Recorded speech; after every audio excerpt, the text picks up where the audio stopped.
What more could possibly happen? Let's start rolling solo. Hello, and welcome to Rolling Solo, the internet's probably most popular solo Daggerheart role playing show, actual play. Is that true? I don't know. How would I know that? That's the only one that I'm aware of, so I'm just going to stick with that. I'm Paul. I play Daggerheart solo here on the channel, and right now we are in the midst of campaign 4. Are we? Yes. We are in the midst of campaign 4. This is episode 3, and in our last episode, terrible things happened, which we'll get to in just a moment. Just to catch everybody up, we are playing in the Colossus of the Drylands campaign frame. Our two characters, Dusog and Aribia, are going through the Drylands, attempting to do their best to defeat the many colossi that are there. Our characters are, and I'll apologize for using AI art, but I just don't have the skills or the money to get good character art. So they are a dust devil and a stone sylph, from left to right. And these are hybrids of air elementals and stone elementals that are traveling through the land and attempting to defeat colossi. In their last battle, they came up against the colossus known as uh-oh. Ah, okay. I'm just going to do something here.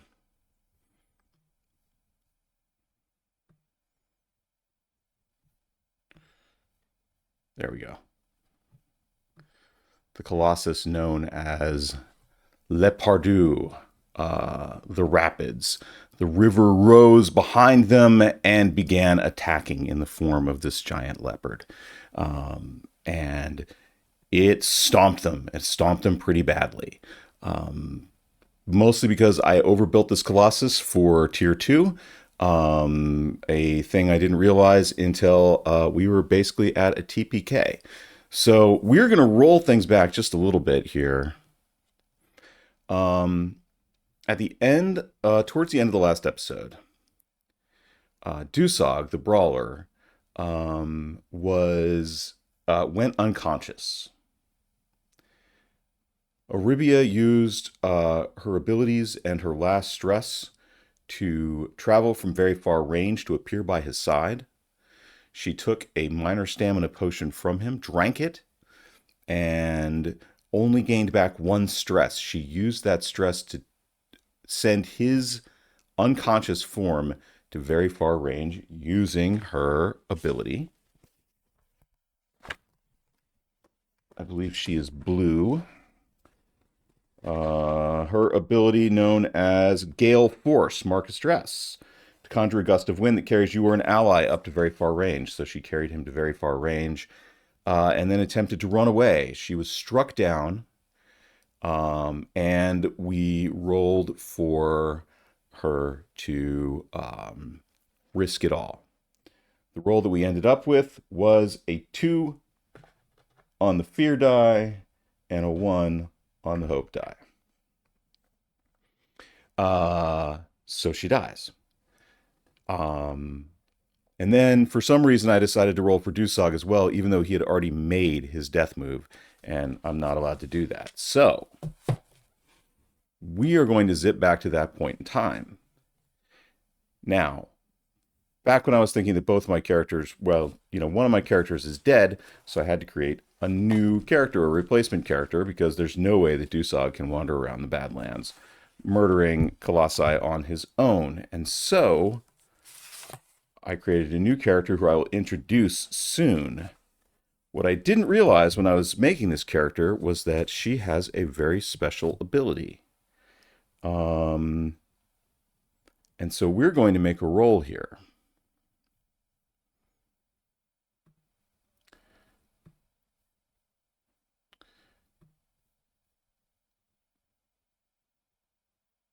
And the roll that we make is going to determine where this scene begins. So we have a 2 and a 1. We're going to make a roll.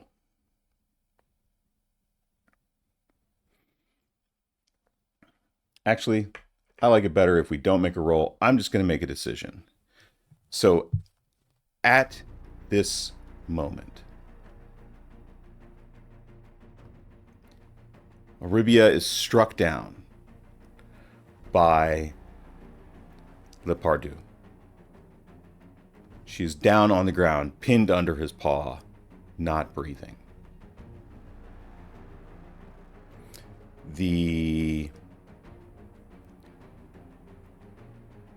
As she gasps her dying breath,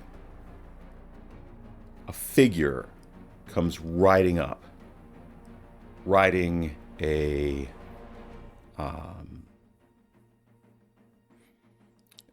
comes riding up on this enormous kind of roan stallion. And this figure comes riding up, leaps down, and does two things. First, because they are an Aetheris, an ally within close range rolls with fear, and she can make it a roll with hope instead. So, this becomes a roll with hope instead of a roll with fear. And what roll with hope does it become? It becomes a 2 with hope and a 1 with fear instead of a 2 with fear and a 1 with hope. And so on that, because of that, we get a momentary gasp from Aribia, and Aribia will come back to life with 2 hit points, clearing 2 hit points and 1 stress. Still a pretty desperate situation, but not as bad as it could be. Dusog remains unconscious on the ground. Harris, who is our newcomer, and let me get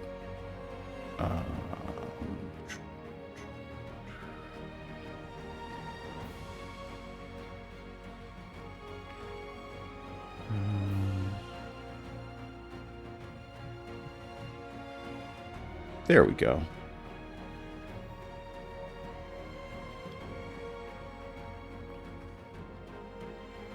There we go. There's Terrace. Again, you know, AI art. It sucks. I'm sorry. Terrace arrives with her glowing hands, her primary weapon being improved hand runes, and will, from here, from close range, go ahead and mark a stress. Let's see.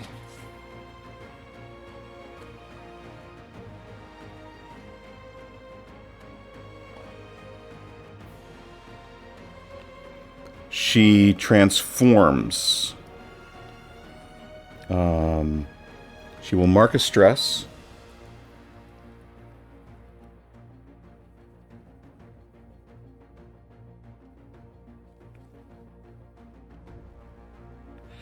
She will transform into a leopard, much like Lepardieu. So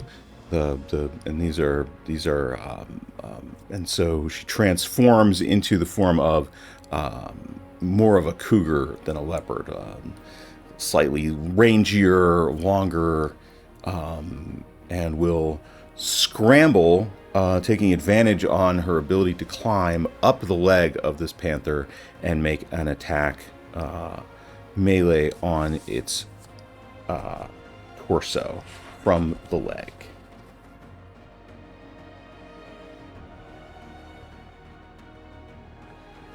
And Let's get Let Bardew's stats up here.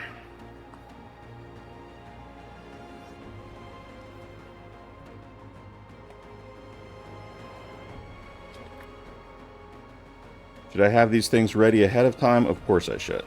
Do I? Of course I don't. There we go.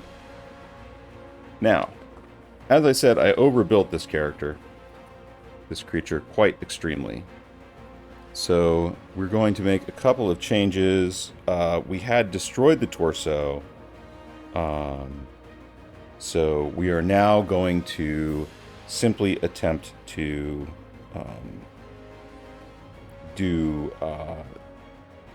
I reskinned it over the time.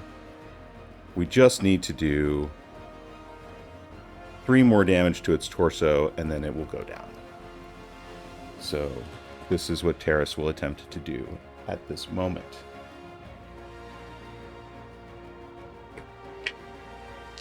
Striking from her panther form.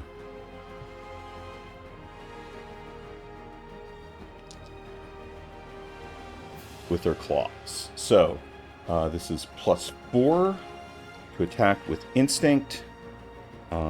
In this particular beast form. Let's go.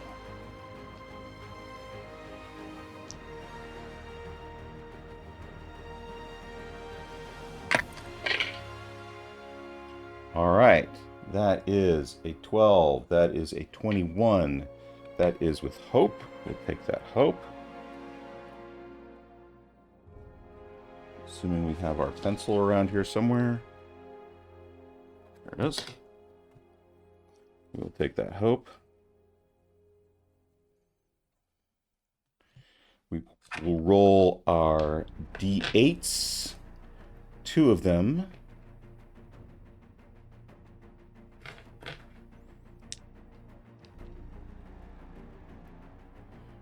And let's see what we get.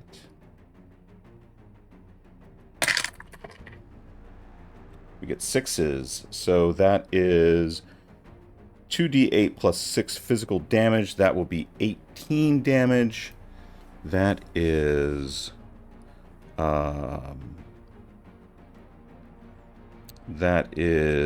major damage. From the ground, looking up with her rifle.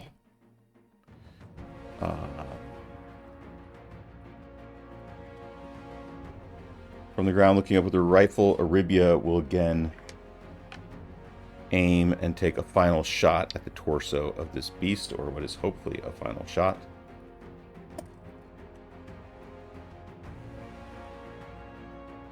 Okay, that's a 10. With fear. Plus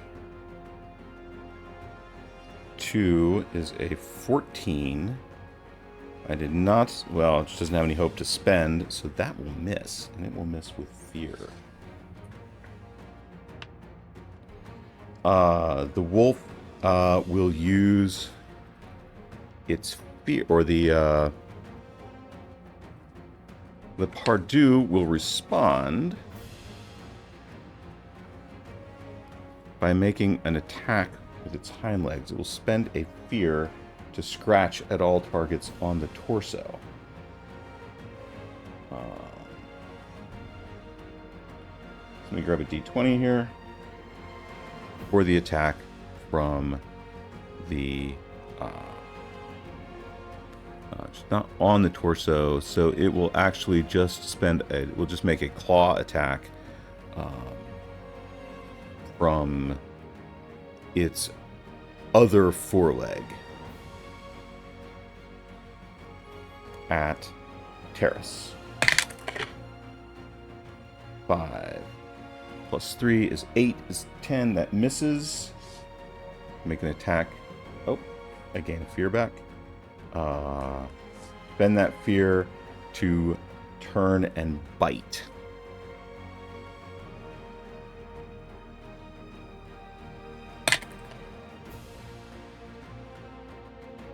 That's a 9.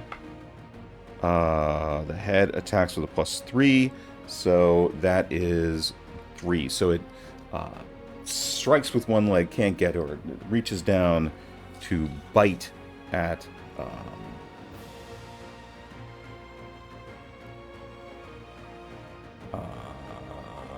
Bite is a 2d10 plus 10. Because again, I overbuilt this guy. That is 12 plus 10 is 22 damage. So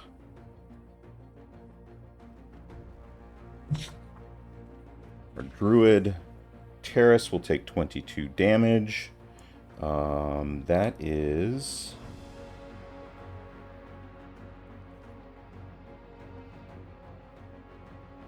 22 damage is severe. Mark an armor. Take 2 damage there. And let's spend a fear to attack with the foreleg that is above Aribia, the one that Terrace is currently clinging to, and we'll make an attack on Aribia with the second foreleg. Alright, that is an 11.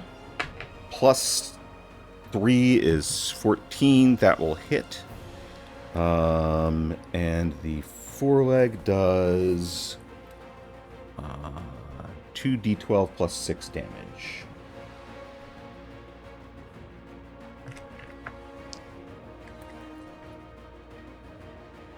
So that's 8 plus 6 is 14. 14 is major damage on Aribia, who again goes unconscious. But we're out of fear. Terrace will get an attack, and will again claw at the, will again, try to, climbs up now from the foreleg to the torso, from the foreleg up onto the torso and attempts to sink her teeth and claws into this creature. We'll spend a hope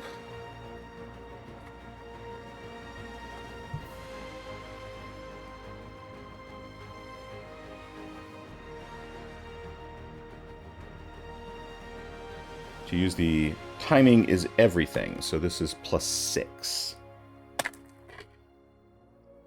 Okay, so that's 15. That's with hope, so we'll take our hope back. 15 plus stuff. The torso is difficulty 14, and she will roll damage. This is 2d8 plus 8, I believe. 2d8 plus 6. That's 12, 13, 14, 15, 16, 18 again. And with that,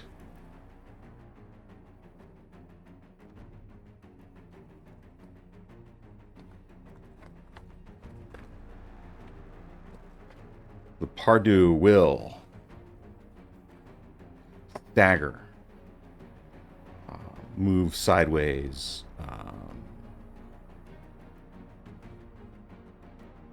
stagger back and forth, begin to shudder, and slowly the rocks and water begin to burn or fall off of its body, creating and begin tumbling and running, and where this giant colossus once stood, as the rocks fall, the water falls, the trees fall, is a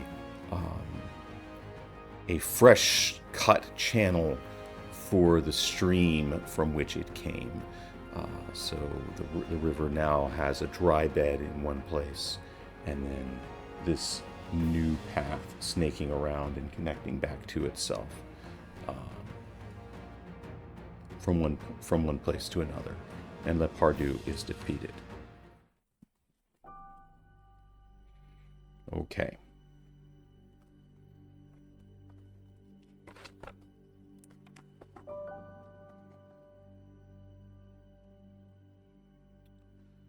So,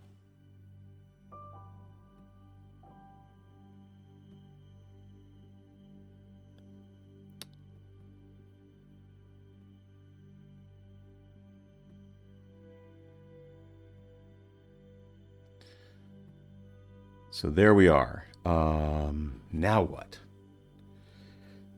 So we have 2 unconscious characters, and we have 1 conscious character. Scene fades.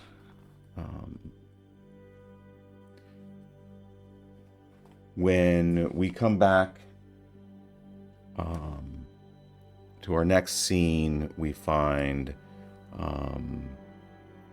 the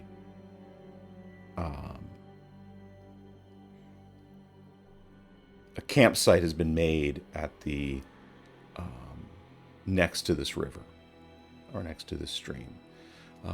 Fire is burning. There are 3 horses tied up, not tied up, but hitched nearby.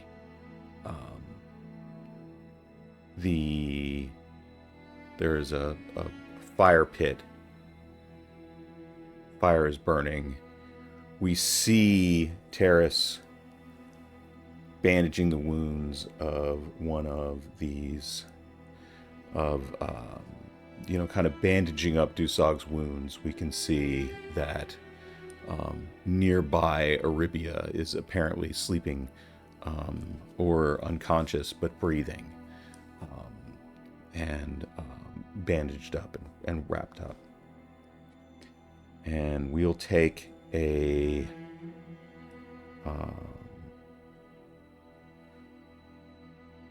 we'll say that everyone here will begin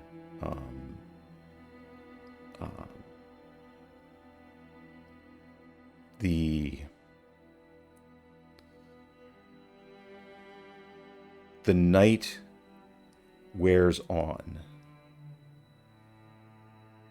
Terrace, the druid, now out of her beast form and back into her Aetheris body, their glowing eyes, and the hand runes have faded, and are no longer glowing with the power of her magic.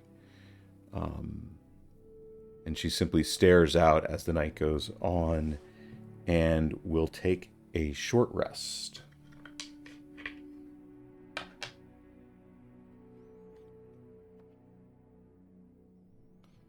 So on her short rest, she will try to de-stress and succeed. That is it's a 4. She only has 1 stress. I don't even need to roll. She'll clear that hit point.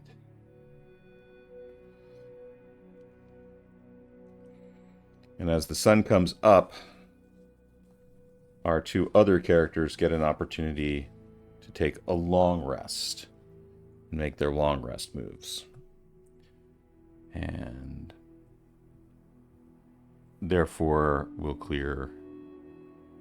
make 2 long rest actions. And they are both going to clear hit points and stress.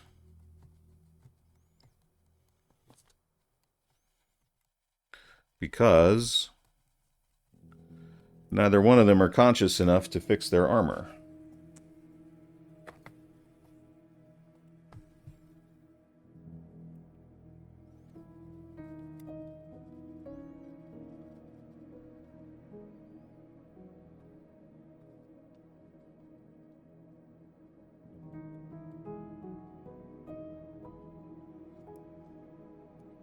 That's 1 short rest and 1 long rest. And let's remind ourselves of the mechanics of the Colossus of the Drylands.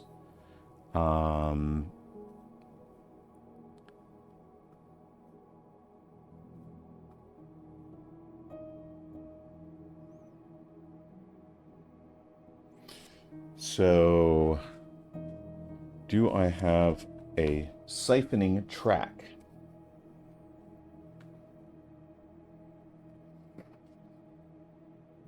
I do. The PCs take a short rest during the hunt phase, mark the siphoning track once. When they take a long rest, mark it twice. So that is... and a Colossus has been defeated, so we will roll 2 d12s for the amount of the siphoning track that was marked before they took their rests. I would say our good people took at least one long rest in between the last time they attacked a Colossus and this time. So we'll roll 4 d12s.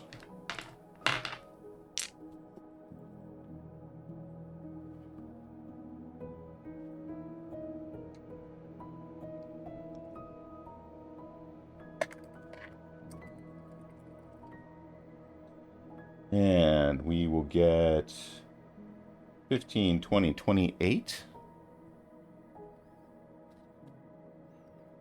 28.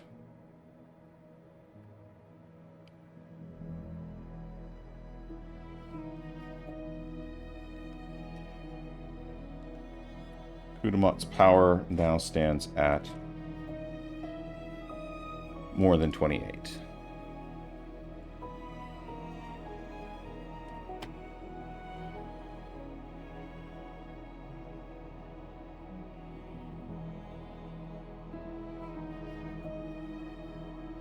Okay.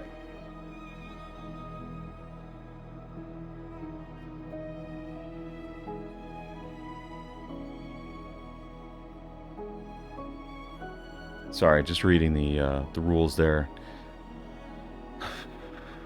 So, morning comes. Our now 3 PCs. 2 of them arise and find that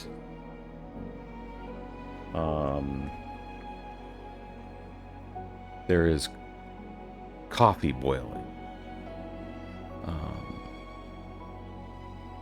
And the first one up, because he was slightly less fucked up, is Dusog.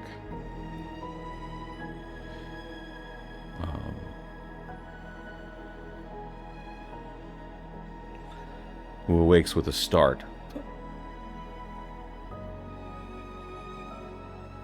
Wondering what happened. In his gravelly, low, gravelly voice. Yes, what happened? And looks around. Sees Terrace. Sees Aribia on the ground. Stares about for a moment. And slowly sits up.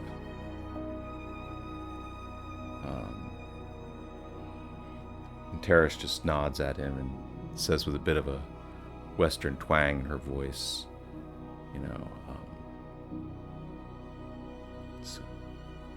coffee's on.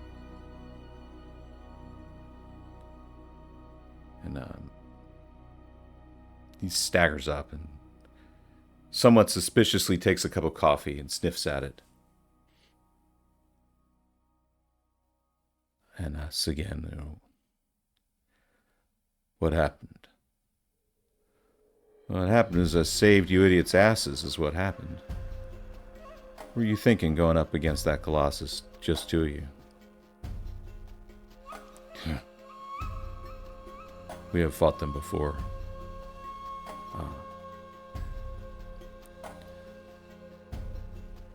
I am only surprised to see that Aribia's down. She usually stays out of it. That's not what I saw.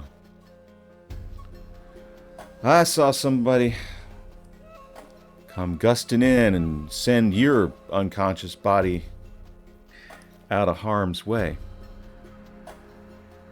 It's a good friend you got there. Dusog says nothing because he is confused by this. He and Aribia have never gotten along well. I don't know why she would do a thing like that.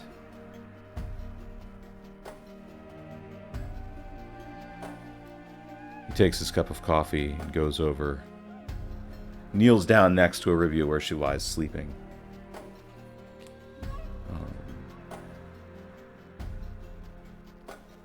She doesn't even like me. Well, people do funny things in battle, I guess. At this point, Aribia struggles awake and slowly begins to kind of, sit up and, obviously in some pain and, still looks pretty torn up. Her armor took a lot of damage.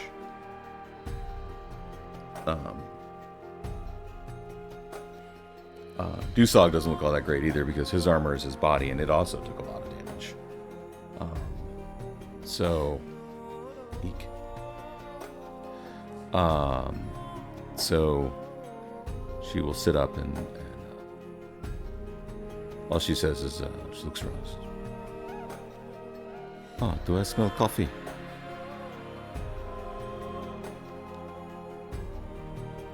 Who are you? Terrace. Name's Terrace. I came upon the fight that y'all were on.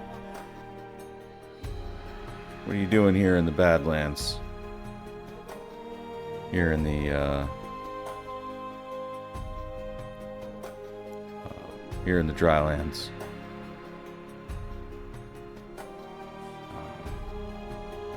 She will say, we are taking bounties, although perhaps not as successfully as we could be. Drinks her coffee. And,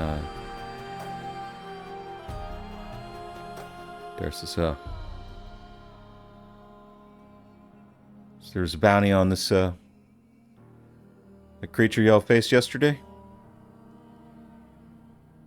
There is a bounty. Well, seems like, I could use a piece of that bounty. Feel like I've earned it. And they'll kind of look at each other and,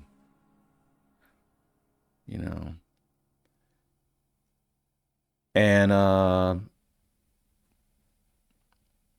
Aribia just says, well, then I guess you should come back to town with us then.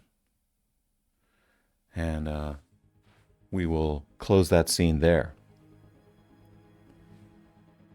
And so what was a two-person team becomes, with the addition of Terrace.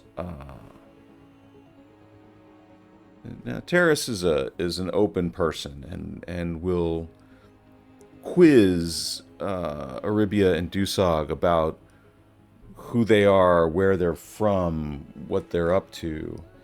I just realized something. I took a short rest and I took a long rest. And I forgot to gain any fear. So let's do some short rest. That was one fear. Long rest. That is 3 fear plus 3 fear for my characters. So we're back and got some fear back. That's good. But Dussagan and Aribia are not very forthcoming with any kind of tales of where they're from or who they work for or how they came to be here. They do not typically advertise that they are part of the Assassin's Guild. They or whatever the organization that they work for is called. It's more like the Pinkertons than it is an Assassin's Guild, where they are paid security, who do various jobs. Anything from guarding a train to taking out a business rival. The organization can do it all. But we see them come riding back down into the town of...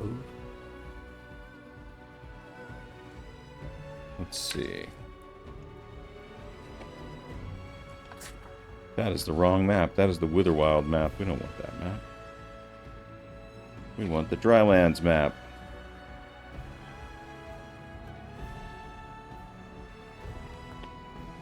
Because it has my place names on it.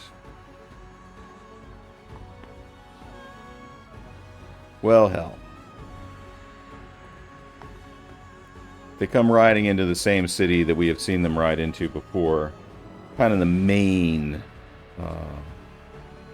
home of the, kind of the main hub of commerce here in the Drylands.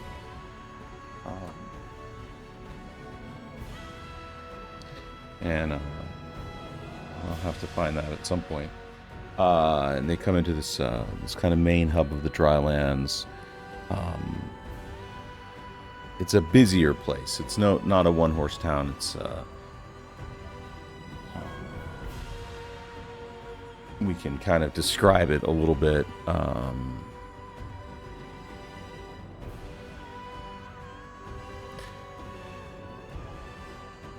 And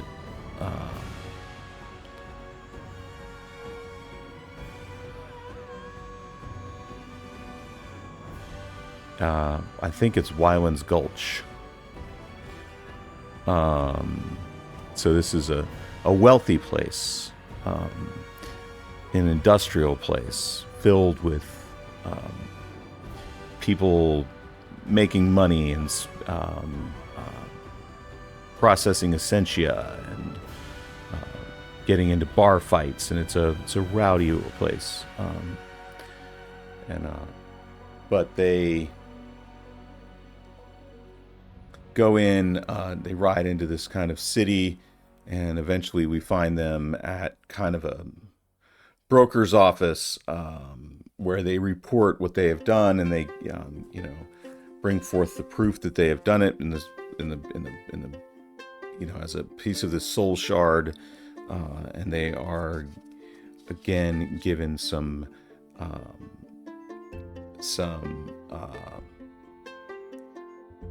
they gain some reward for this, which they immediately go into town and do some shopping to spend. So what that means is that it's time that we level up. And usually I level up off screen, but here we are. We've just defeated our second Colossus. It's time to get to level 3. So let's level up. Aribia is an assassin. She has Midnight and Blade. I am going to... I think they're going to take... We'll get to that. We'll get to their long resting and rest mechanics in just a minute. Level 3. Let's see. So at level 3, that means that we bring... we will not get any new weapons because we're still tier 2. We will take our minor damage thresholds up by 1. We will take our Severe damage threshold up by 1. And then, let's see. I think that we're going to gain a +1 bonus to 2 unmarked character traits and mark them. And we will mark agility, since that's her primary battle. That's what she uses with her rifle. Mark agility, so her agility is now 3. And let's move finesse. Let's move finesse to a +2. I don't know how much good finesse is going to do, but that's one thing we can do. And then choose an option. We're going to permanently gain a +1 bonus to 2 experiences. And we will gain a +2 to sniper. And then, or a +1 to sniper, bringing it to +3, and a +1 to survivor, bringing it to a +3. So her 3 experiences are now sniper, tracker, survivor.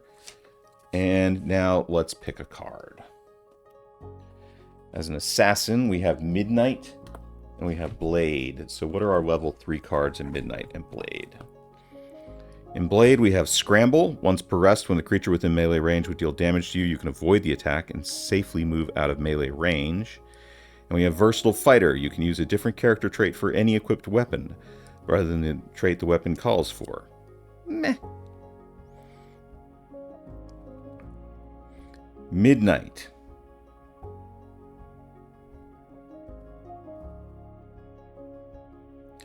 Veil of Night. Make a spellcast roll. On a success, you can create a temporary curtain of darkness between 2 points within far range. Only you can see through this darkness.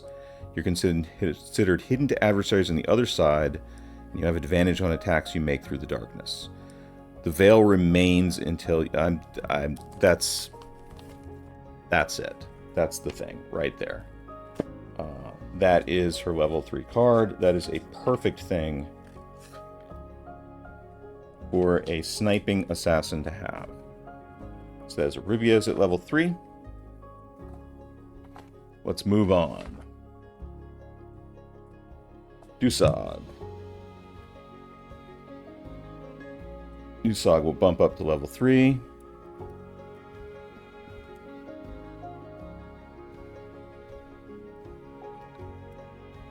One threshold goes up by 1 to 15.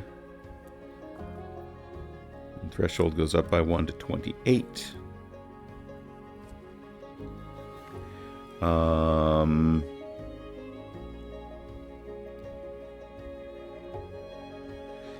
Let's see. We've gained a +1 bonus to 2 unmarked. We will also permanently add a +1 bonus to 2 experiences.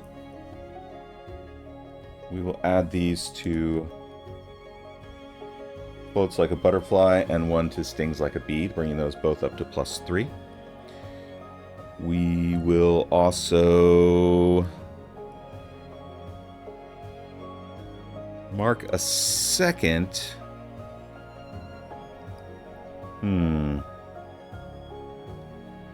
Let's permanently gain a +1 to our evasion, bringing Dusog's evasion to 13. Okay. And then, as a brawler, he is Bone and Valor. So let's see what options we have here. So far, we've taken Bare Bones, Untouchable, and Bold Presence. Let's see what else we've got here. So, level 3. Bone. Tactician. When you help an ally, you can spend a hope to add one of your experiences to their roll alongside your advantage die. When making a tag team roll, you can roll a d20 as your hope die. That's pretty good. Brace. When you mark an armor slot to reduce incoming damage, you can mark a stress to mark an additional armor slot. That could be very useful for a melee fighter. Valor, we have Lean on Me once per long rest. When you console or inspire an ally who failed an action roll, you can both clear 2 stress. And Critical Inspiration once per rest. When you critically succeed on an attack, all allies within very close range can clear a stress or gain a hope. I think I'm going to go with Brace. Okay. So Dusog will take Brace. You mark an armor slot to reduce incoming damage. You can mark a stress to clear and mark an additional armor slot. Possibly not super useful, but you know.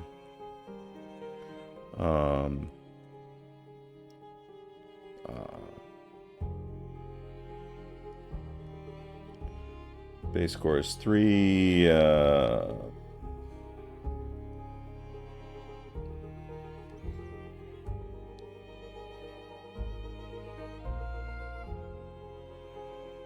Why do I have a +1?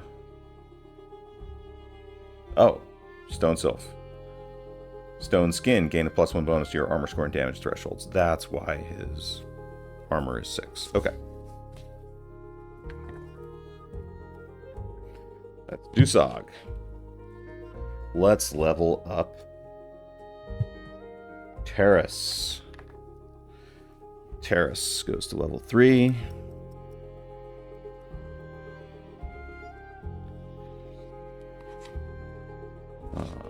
Terrace will move those minor and major damage thresholds up 1. Let's see. So it's 9 plus 3 is 12. 20 plus 3 is 23.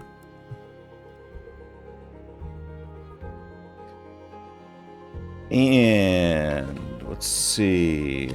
What have we done so far? Moving up to level 2, we took ability score increases, and we took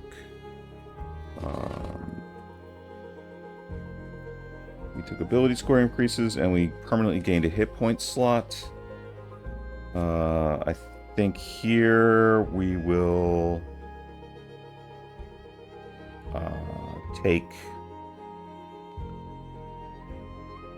Probably wouldn't be bad to... Well, she doesn't really use stress for anything with beast form, so let's skip the stress.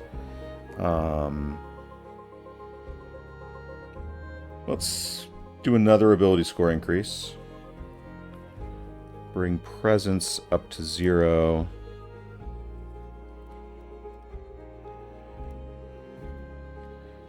And let's bring agility up to 2. So that's one thing. And let's...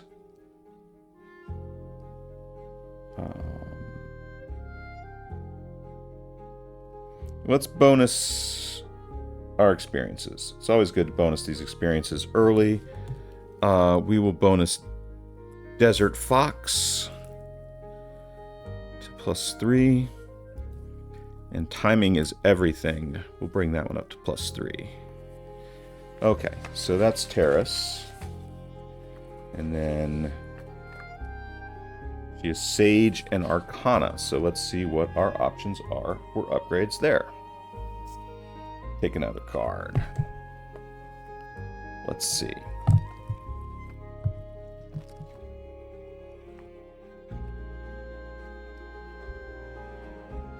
So for Arcana, we have Blight.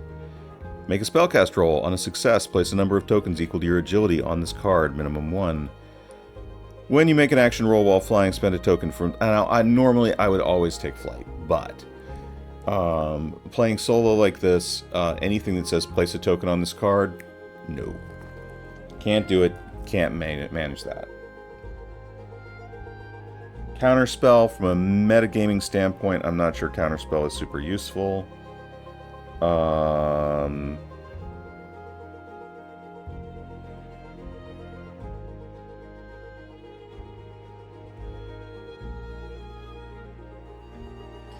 think we're going to take Corrosive Projectile. Yeah. Mark a spellcast roll against a target within far range. On a success, deal d6 plus 4 magic damage using your proficiency. Additionally, mark 2 or more stress to make them permanently corroded. When a target is corroded, they gain a -1 penalty to their difficulty for every 2 stress you spend. This condition can stack. I think we'll take this, and I think we're going to be taking extra stress points next time we level up. Okay. So now our characters have leveled. Because they have defeated a Colossus. They are in town. They're listening for rumors. And they do hear tell of another Colossus far away across the drylands. And they begin to ride in that direction.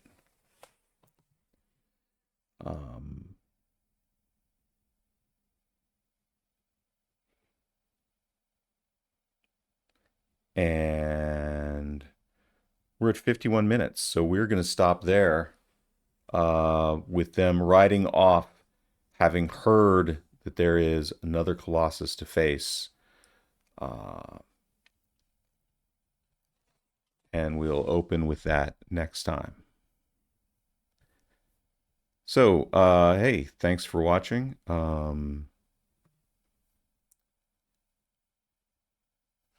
And, you know, y'all keep rolling.